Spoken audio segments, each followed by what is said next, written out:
Afternoon students. हमने कल तक पारिस्थितिक तंत्र, उसका वर्गीकरण, पारिस्थितिक पिरामिड, खाद्य श्रृंखला, खाद्य जाल, इन सारी चीज़ों की बात करी थी। उसी में ही मैंने तुम्हें एक पीडीएफ भेजा था जीवीय भू रासायनिक चक्र का। उस टॉपिक को मैं वीडियो के माध्यम से तुम्हें समझा रहा हूँ, इसे समझने का प्रयास करेंगे। टॉपिक है जीवीय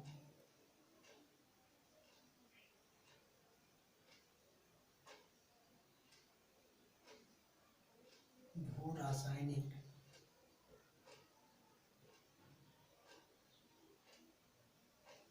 चक्र।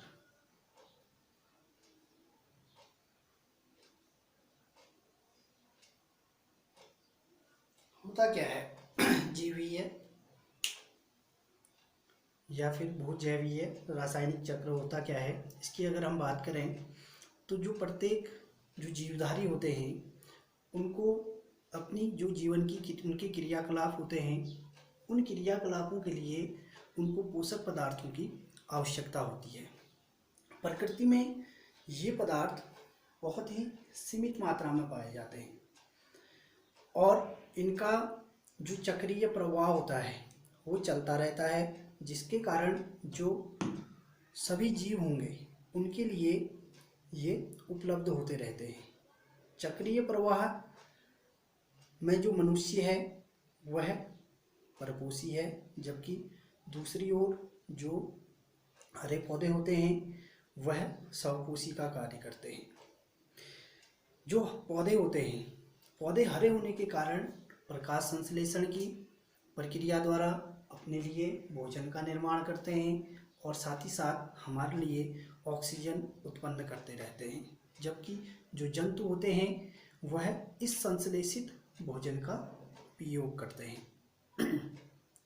तो जो पौधे होंगे वे सरल पदार्थों का उपभोग करते रहते हैं।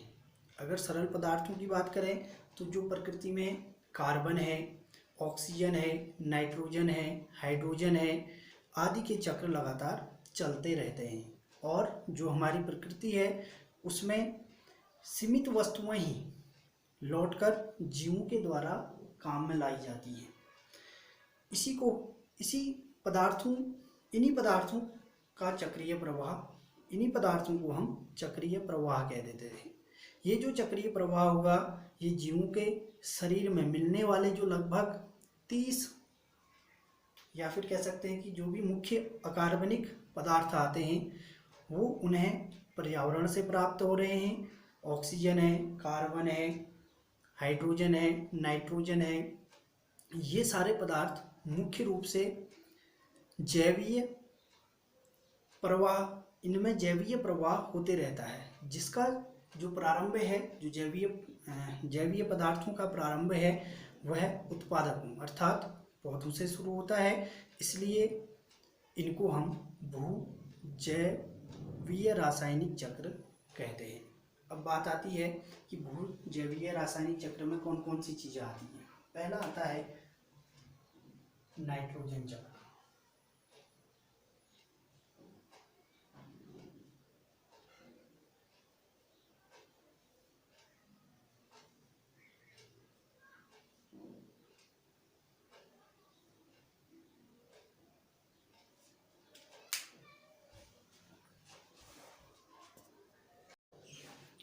अगर हम नाइट्रोजन चक्र की बात करें तो जो हमारा वायुमंडल है या पृथ्वी मंडल है, यहाँ पर लगभग 78 से 69% नाइट्रोजन पाई जाती है। तो इसको हम एक चक्र से समझने का प्रयास करेंगे।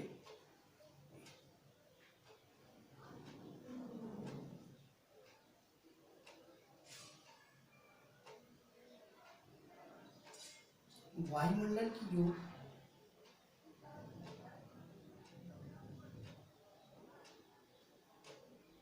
स्वतंत्र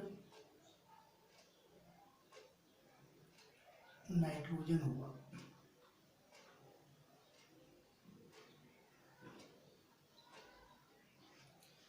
इसका यौगिकीकरण के फलस्वरूप क्या है यौगिकीकरण, एक बात करेंगे।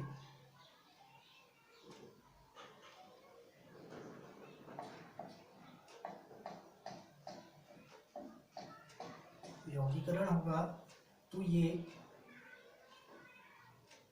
पौधों के लिए प्रोटीन का निर्माण करेगी।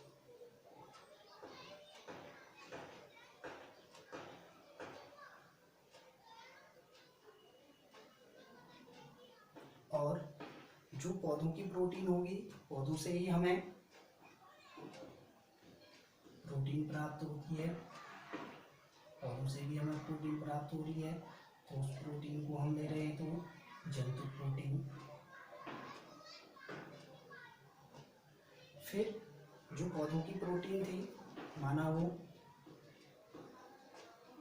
डीकेमेटेरियल या उसकी डेथ हो जा रही है, तो वे परस्पर मिलकर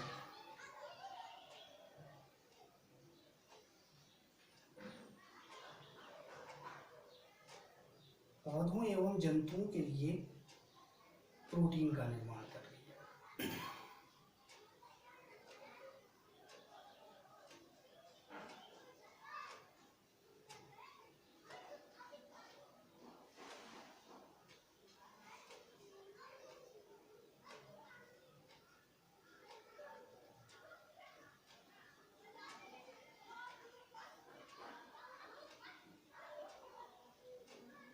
जब इसका अमोनीकरण होता है तो ये अमोनीकरण के फलस्वरूप अमोनिया का निर्माण करेगी, और ये जो प्राप्त अमोनिया है इसका जब नाइट्रीकरण किया जाता है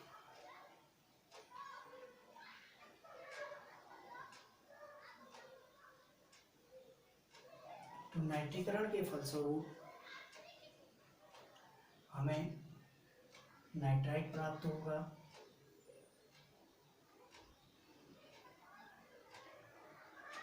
और जो ये प्राप्त नाइट्राइट था इसका फिर से नाइट्रीकरण होता है,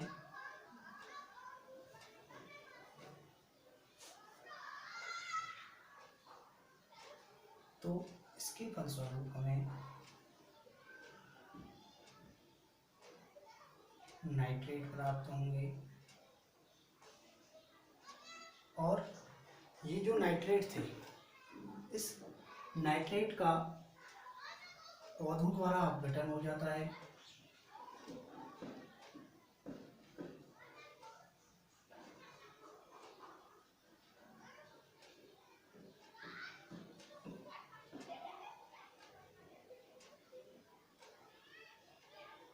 तो उसके फलस्वरूप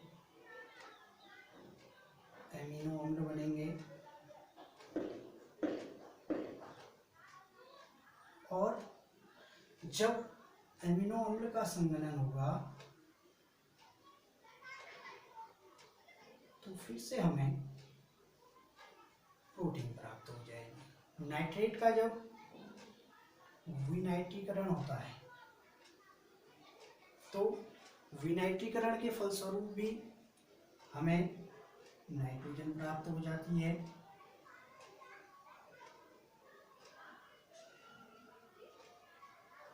और जब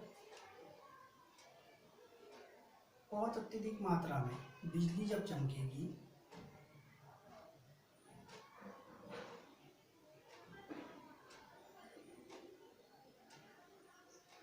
तो उसके फलस्वरूप भी हमें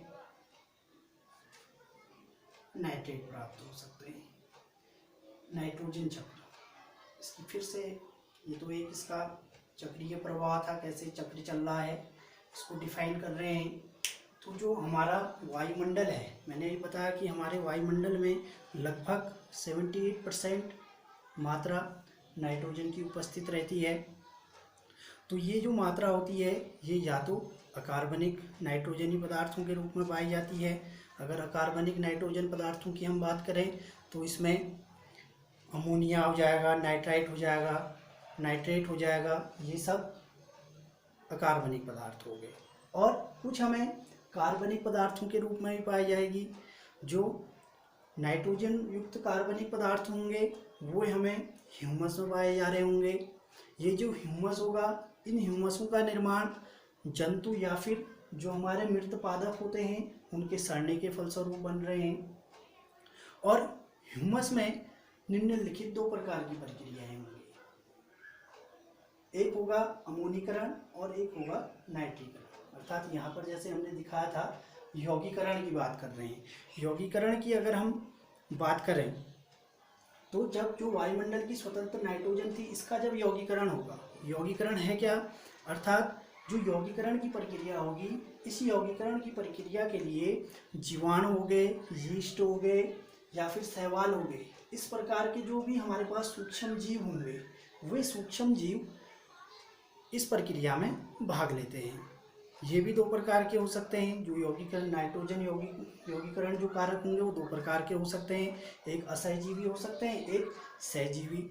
असहजीवी के रूप में हम जीवाणु को ले लेते हैं, नीले हरे शैवालों को। जैसे जीवाणुओं को मैं बात करें तो एजोटोबैक्टर हो गया, ऐसे नीले हरे शैवालों की बात करें तो नोस्टॉक हो गया या एनाबीना हो गया। ये शैवाल यौगिकरण असहजीवी के रूप में कार्य करेंगे। और जबकि अगर हम सहजीवी की बात करें तो सहजीवी में जैसे लेग्यूमिनेसी कुल के जो पौधे होते हैं, मटर हो गया, ऐसे ही जो भी दालें हैं, तो उनकी जड़ों पर छोटी छोटी गांठों के रूप में एक जीवाणु पाया जाता है जिसको हम राइजोबियम लेग्यूमिनोसेरम नामक जो जीवाणु होगा वो भी यौगिकरण का कार्य करेगा। इसी यौगिकरण के फलस्वरूप पौधों के लिए प्रोटीन का निर्माण होता है। और फिर पौधों की जब प्रोटीन का निर्माण हो रहा होगा तो उसमें अकार्बनिक और कार्बनिक पदार्थ, जो भी नाइट्रोजनिक कार्बनिक पदार्थ होंगे वे भाग लेते हैं और उसके फलस्वरूप हमें पौधों एवं जंतुओं में उपस्थित प्रोटीन का निर्माण होता है।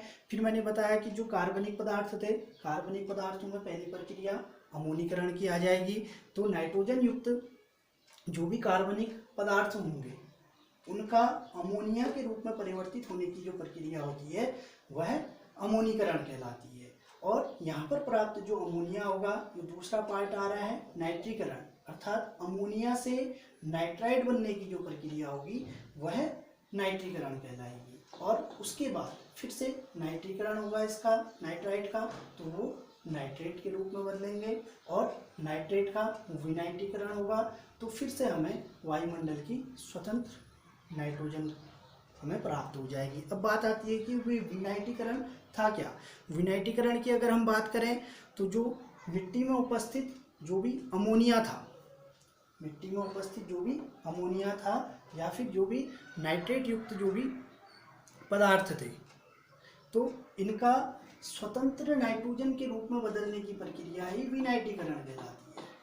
सीधे सीधे कहेंगे कि जो हमारी मिट्टी है, मिट्टी में उपस्थित अमोनिया व नाइट्रेटों का स्वतंत्र नाइट्रोजन के रूप में बदलने की प्रक्रिया विनाइट्रीकरण कहलाती है। फिर नाइट्रेट का विनाइट्रीकरण होगा, हो सकता है अमीनो अम्लों के रूप में हमें प्राप्त हो जाए और इनका फिर से संघनन होगा तो पौधों के लिए फिर से प्रोटीन का निर्माण हो जाता है। इस प्रकार से नाइट्रोजन चक्र लगातार चलता रहता है। ये था नाइट्रोजन चक्र। उसके बाद बात कर रहे हैं हम ऑक्सीजन चक्र की।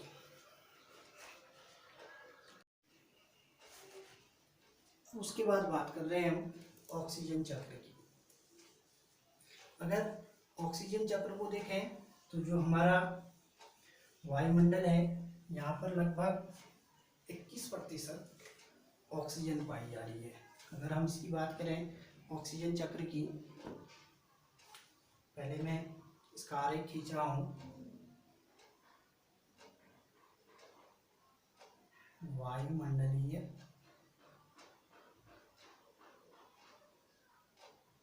ऑक्सीजन,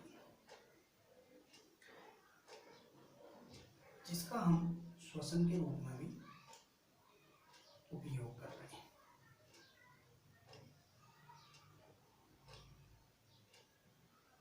श्वसन की प्रक्रिया के दौरान हमने इसको यूज किया। तो उसके बाद हम देखते हैं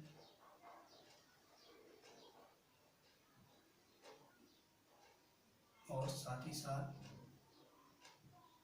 कार्बन डाइऑक्साइड गैस हम मुक्त कर रहे हैं। ये जो कार्बन डाइऑक्साइड और जल था, ये परस्पर क्रिया करके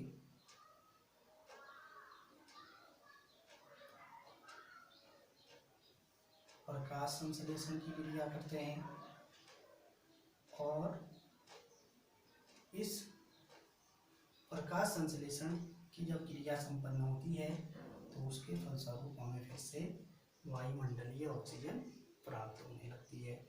या फिर हम कह सकते हैं कि जो वायुमंडल में उपस्थित ऑक्सीजन थी, ये आई कहाँ से, जब प्रकाश संश्लेषण हुआ तो उसके फलस्वरूप पौधों ने अपने लिए भोजन का निर्माण किया, जिसको हम कार्बनिक अणु कह रहे हैं।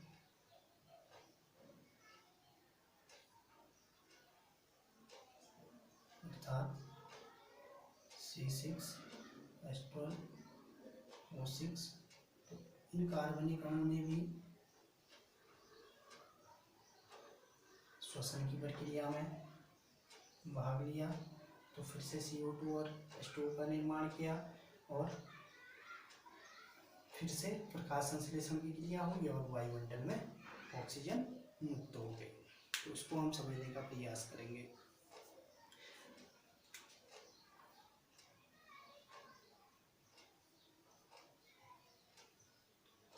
अगर हम ऑक्सीजन चक्र की बात करें,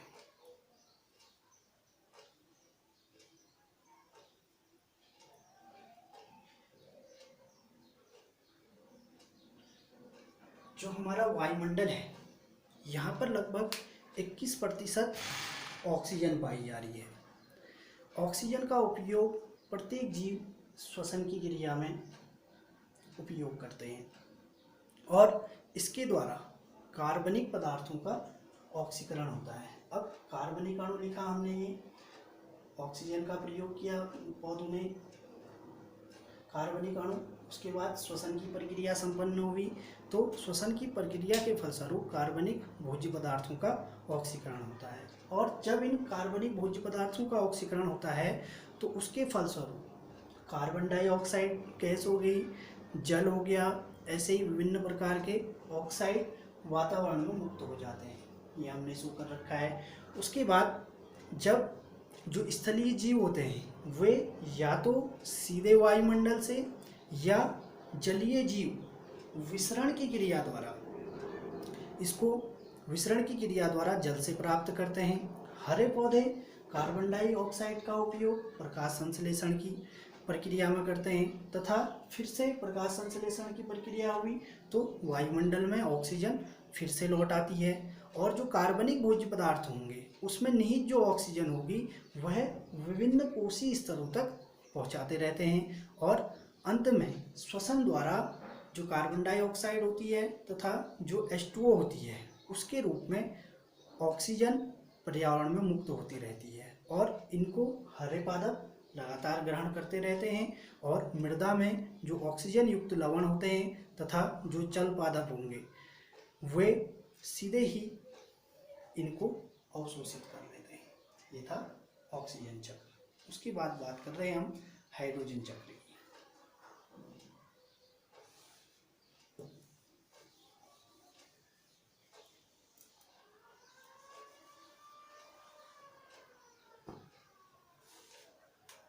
तीसरा आ रहा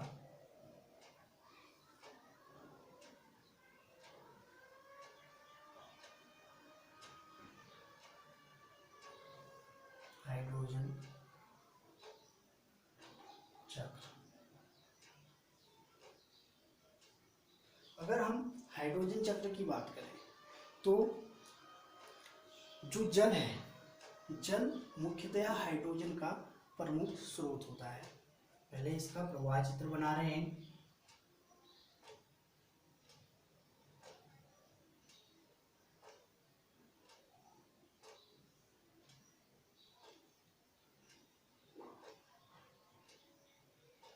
वातावरणीय हाइड्रोजन,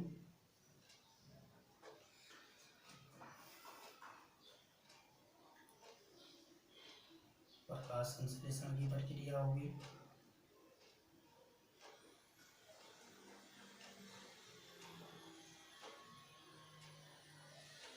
प्रकाश संश्लेषण की प्रक्रिया के फलस्वरूप ये कार्बनिक यौगिक या कार्बनिक अणु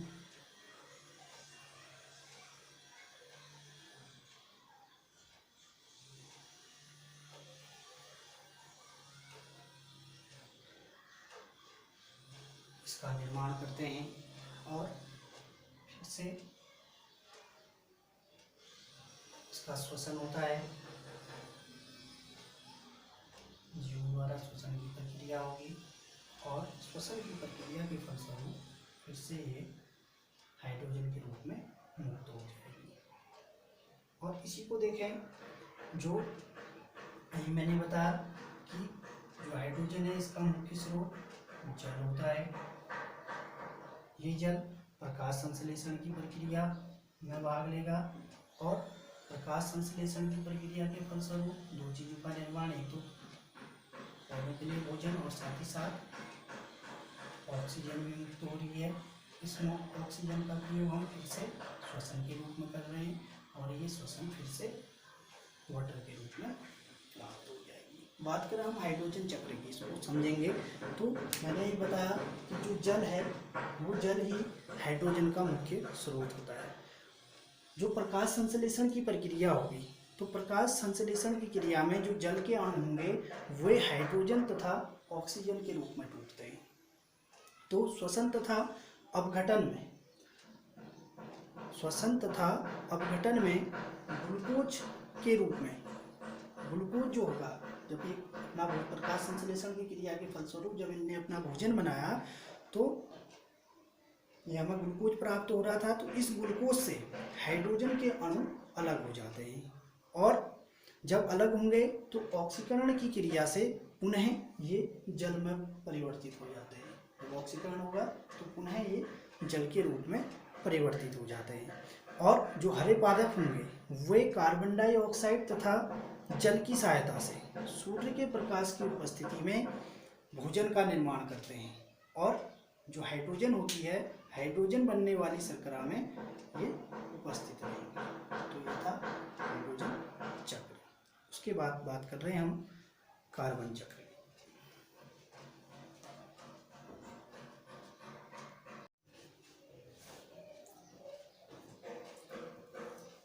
उसके बाद बात कर रहे हैं हम कार्बन चक्र की। अगर हम कार्बन चक्र को देखें तो ये बहुत बड़ा महत्वपूर्ण चक्र है। बहुत बार हमसे एग्जाम में भी इसके बारे में पूछता है।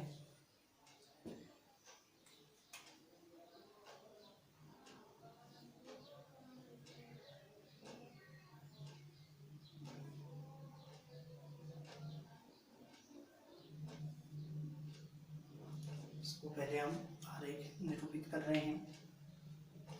तो जो कार्बन चक्र है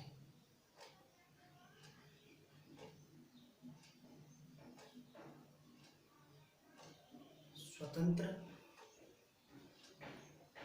कार्बन डाइऑक्साइड, जल तथा वायु ये हमारे एटमॉस्फेयर में उपस्थित हैं। तो ये जब प्रकाश संश्लेषण की प्रक्रिया करते हैं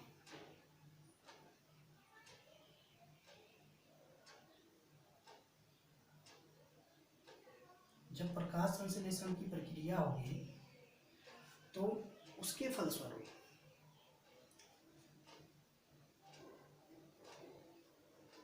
ये कार्य कर रहे होंगे हरे पौधे और हरे पौधों से भोजन ले रहे होंगे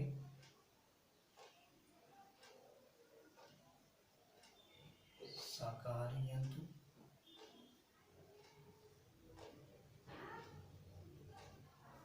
और जो ये हरे पौधे थे, अगर हम ये हरे पौधे जब श्वसन की प्रक्रिया करते हैं तो उसके फलस्वरूप फिर से स्वतंत्र कार्बन डाइऑक्साइड, जल तथा वायु का निर्माण कर लेते हैं।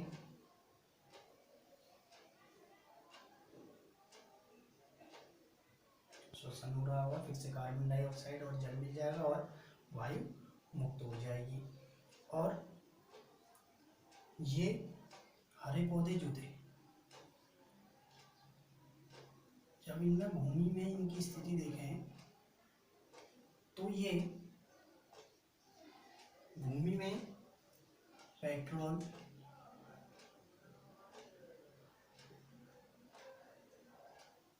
कोयला,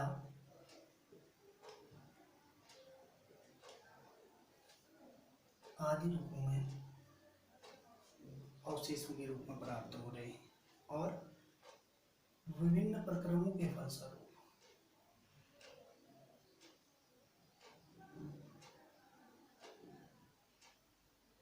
और साथ ही साथ ये कह सकते हैं कि जलने के फलस्वरूप या फिर ऑक्सीकरण के फलस्वरूप ये फिर से स्वतंत्र कार्बन डाइऑक्साइड जल तथा वायु के रूप में हमें प्राप्त हो जाते हैं। अब हरे पौधे पर किसी न किसी रूप में ये घटक भी निर्भर हैं और जो शाकाहारी जंतु होते हैं, इन शाकाहारी जंतुओं की जब मृत्यु हो जाती है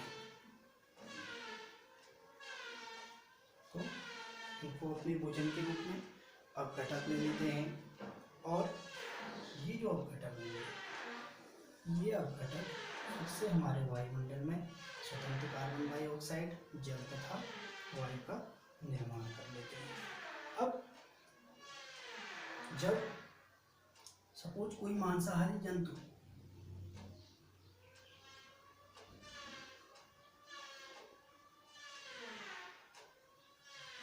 जो भी मांसाहारी जंतु होगा, ये भी अपघटक अर्थात जो जंतु होंगे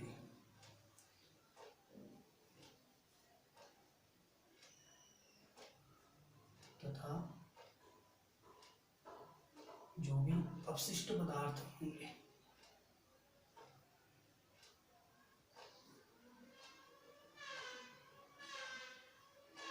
लुप्त भी कर सकते हैं, लुप्त जंतु और जो भी अपशिष्ट पदार्थ होंगे उनको अपघटक ले ले रहे हैं। और ये जो मांसाहारी जंतु होंगे, ये फिर से इनसे पेट्रोल और कोयले का निर्माण हो सकता है।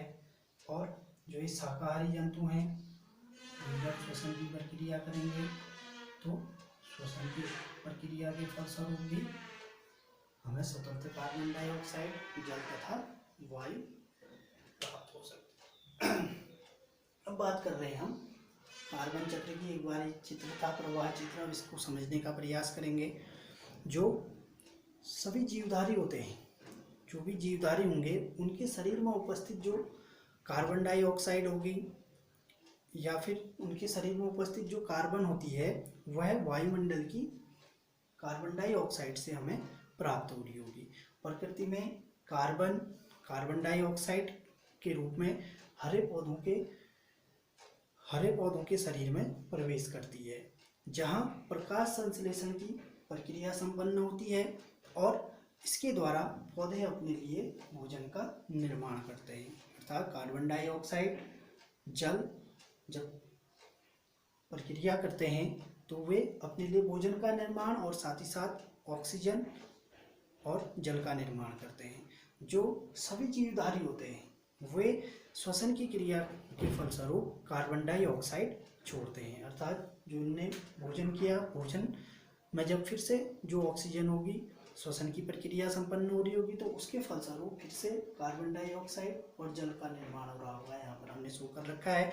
तो वायुमंडल में जो कार्बनिक पदार्थ होंगे, उनके जलने तथा ऑक्सीकृत होने के कारण जो कार्बन डाइऑक्साइड होती है वह मुक्त होती है और पौधे सूर्य के प्रकाश की ऊर्जा को ग्रहण करके वातावरण की कार्बन डाइऑक्साइड को भोज्य पदार्थों के रूप में बदल देते हैं।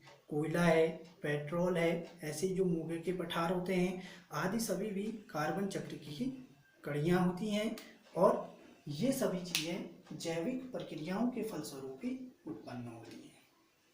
अर्थात कार्बन चक्र। उसके बाद बात कर रहे हैं हम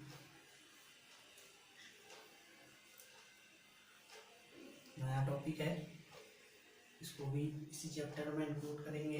इसका PDF अभी तुम्हें भेज दिया जाएगा लिखने को, उससे पहले इसको समझने का प्रयास करेंगे। और बहुत बार एग्जाम में हमसे पूछता है।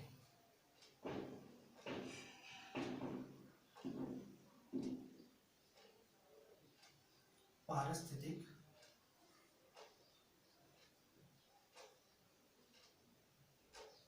अनुक्रमण,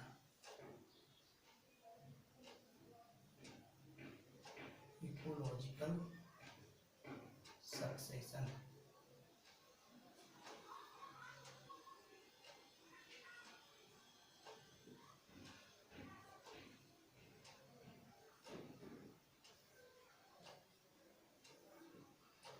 पारिस्थितिक अनुक्रमण होता क्या है?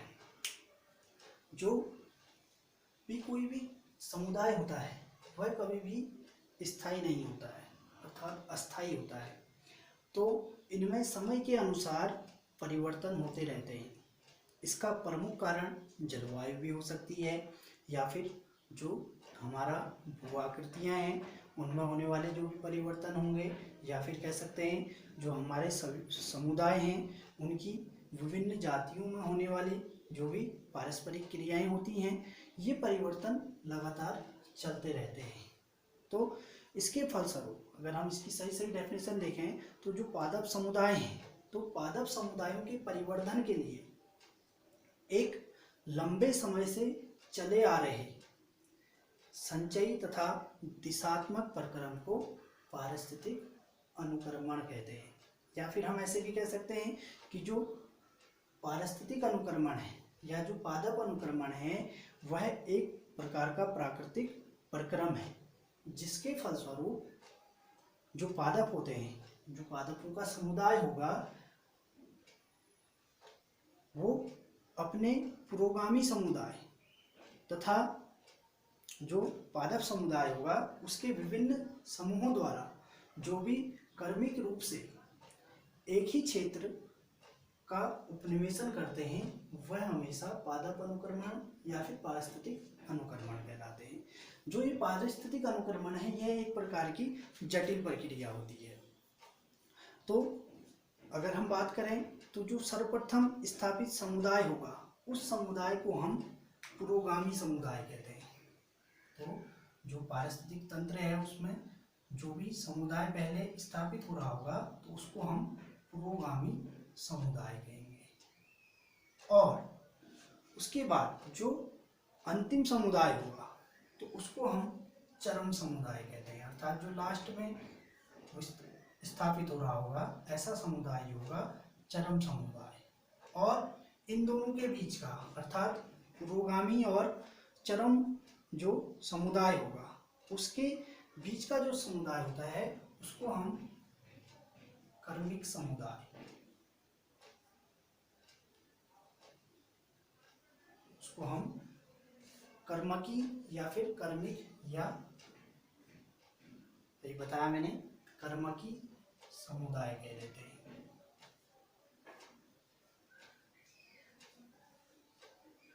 जो सबसे पहले स्थापित हो रहा होगा वह पुरोगामी समुदाय और जो सबसे अंत में स्थापित हो रहा होगा वह चरम समुदाय।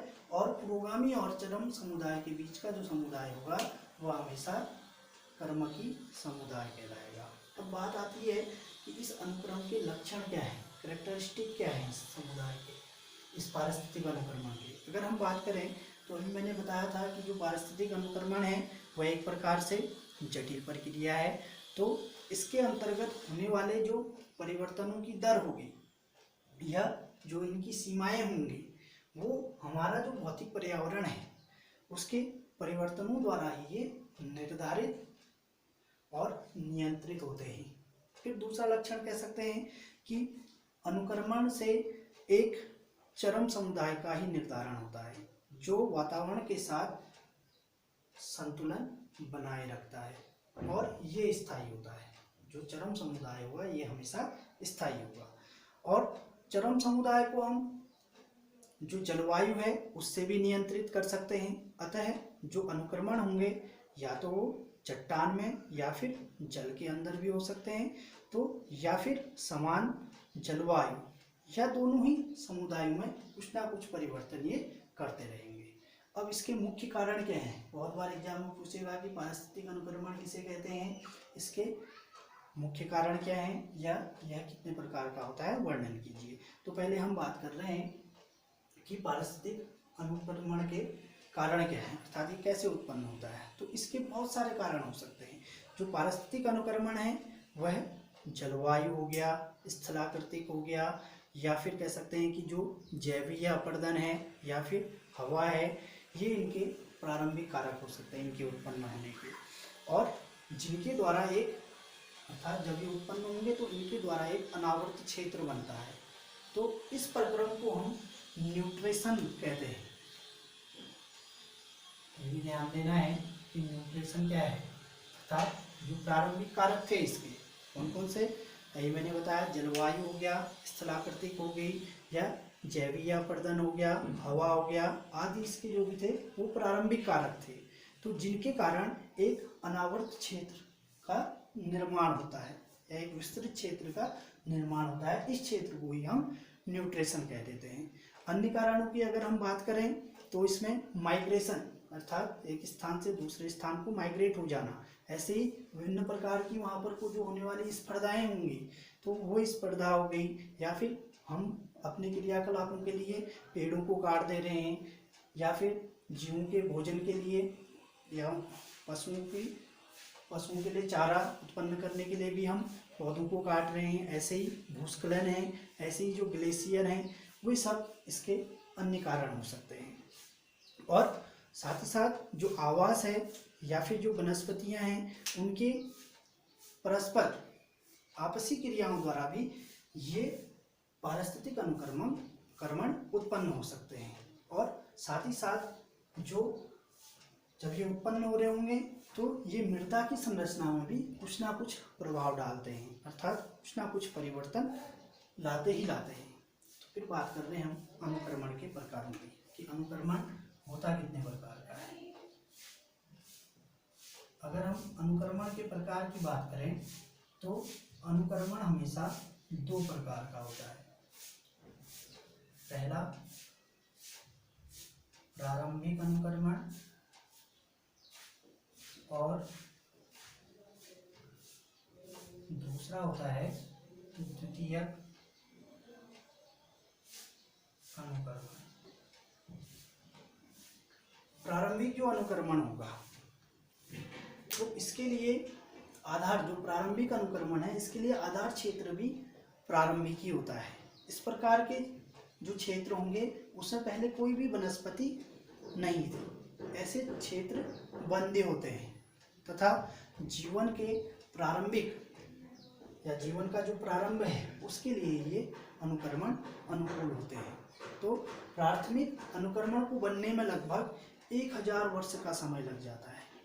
दूसरा आ रहा है द्वितीयक अनुक्रमण, अर्थात ये ऐसे स्थान होते हैं जहाँ पहले वनस्पति थी, अर्थात जहाँ पर पहले से ही वनस्पतियाँ थी, परंतु किसी कारण से, जैसे कारणों में आग लगना हो सकता है या बाढ़ का आना हो सकता है, या फिर कह सकते हैं कि भूस्खलन हो गया या भूकंप आ गए, उसके कारण ये सारी चीज़ें जो भी वहाँ पर उपस्थित वनस्पतियाँ थी वे सारे नष्ट हो गई, और नष्ट होने के कारण वह जो क्षेत्र था वह पूरा ही नग्न हो गया।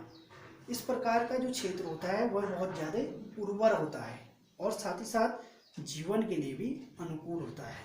और ऐसा जो अनुक्रम होता है वह शीघ्र और सरलता से होता है, और इसको बनने में लगभग 50 से 100 वर्ष का समय लगता है। 50 से 100 वर्ष का समय इसको बनने में, और जबकि इसको बनने में लगभग 1000 वर्ष का समय लग जाता है। तो ये सारे टॉपिक आप अपने नोटबुक पे नोट करेंगे और ये चैप्टर कंप्लीट हुआ पारिस्थितिक तंत्र।